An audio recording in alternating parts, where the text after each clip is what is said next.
Leonardo Moungian es cronista de guerra, periodista, a quien ya saludamos y agradecemos la posibilidad de charlar con vos. Muy buenas noches y gracias por estar aquí en Telenoche. ¿Qué tal, Fernando? Buenas noches, muchas gracias por la convocatoria. Brevemente, ¿cómo podemos explicar la génesis de Afganistán en este contexto en el que estamos viendo hoy? Bueno, si tenemos que rastrear en realidad la génesis, nos tenemos que ir hasta la década del 90, ¿no? Cuando el Estado ha tomado facciones un tanto ortodoxas, ¿no?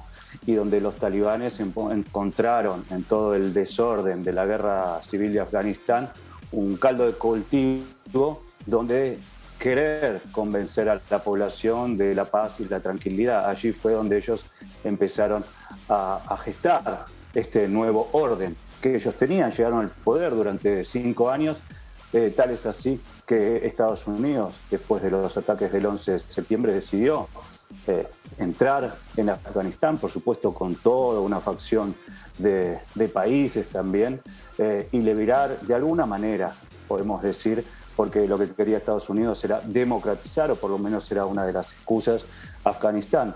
Luego de 20 años pudimos ver que hubo diferentes sucesos en la escalada de la convivencia y hace un par de meses, en abril, el presidente de Estados Unidos, Joe Biden, ha decidido directamente dejar el país después de 20 años. ¿Y esto Y por estas qué? imágenes que vemos son la consecuencia Claro. de todo esto.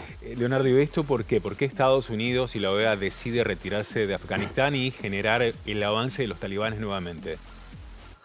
Bueno, lo que vimos en realidad es que nunca pudieron en realidad acabar con los talibanes, ¿no? Ellos se repusieron en sus altas montañas, son fuertes, inexpugnables en realidad. Debemos ir a la historia y desde Alejandro Magno hasta el Imperio Británico. También tenemos que recordar a la Unión Soviética y Estados Unidos no pudieron controlar la verdad que la fuerza de este pueblo, que también es muy aguerrido. Se habla de los soldados que tienen, por supuesto, y que tienen una alta calidad en preparación y por supuesto que dan su vida por sus ideales. Un tarto, por supuesto, extremista como lo consideramos nosotros. Pero tal es así que Estados Unidos no pudo controlar.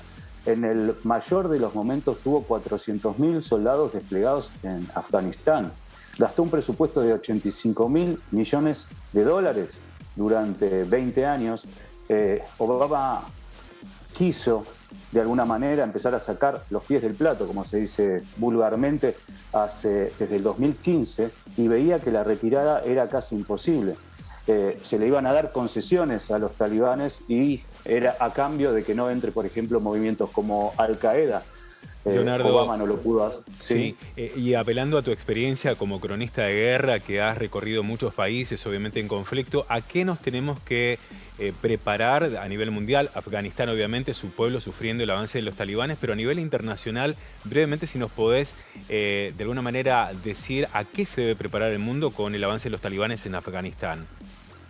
Primero es un discurso un tanto moderado, ¿sí? Uno, por lo menos en lo público, en las últimas 3-4 semanas, vemos que hubo ejecuciones de más de 2.400 civiles que tuvieron que ver con la asistencia al Estado o fueron ayudando al Estado a lo largo de todos estos años. Entonces el discurso va por un lado y la realidad por el otro. El mundo talibán tomando un país con grandes recursos, ¿no? Debemos no solo pensar en Afganistán, sino en Pakistán, que también es parte y tiene la bomba nuclear, es como el patio trasero de Afganistán, donde se recluyeron grandes líderes de estas facciones, ¿sí? Ahora está tomando el poder, también están tomando armamentos, por supuesto. Debemos pensar en los ataques a las Torres Gemelas. No creo que se dé el marco ni el momento. Yo creo que los talibanes, por lo menos en lo discursivo, dijeron que van a aceptar por lo menos los derechos que han ganado las mujeres a lo largo de estos 20 años. Lo cierto que regionalmente se puede pensar en un éxodo masivo como en el Líbano, en Siria. Recordemos que Turquía tiene más de 3,5 millones de sirios allí. Irán también los tiene. Primero un éxodo, pensar en esto, ¿no? Una Europa que tal vez va a cerrar las puertas para esta cantidad de gente que va a acceder, y Turquía tal vez uno de los líderes regionales tomando un poder, ¿sí? Tratando de negociar esta salida de la gente. Leonardo, bueno, vamos a tener también, que... perdón, Sí. sí. Sí, para cerrar, digo... Como último, como para cerrar la idea de Turquía, Turquía era la encargada de manejar el aeropuerto de Kabul, también lo vimos que se le fue de las manos, Sí. o sea, debemos pensar en un movimiento que no lo pueda controlar ninguna nación, se están retirando los grandes, Italia, Alemania, Estados Unidos, Francia, Turquía era como el último nexo y vemos en lo que terminó. Habrá que seguir muy de cerca porque las próximas horas también serán decisivas. Leonardo, te agradecemos muchísimo toda la información con tu experiencia como cronista de guerra y tu mirada sobre este nuevo conflicto. Muchas gracias por estar en Telenoche.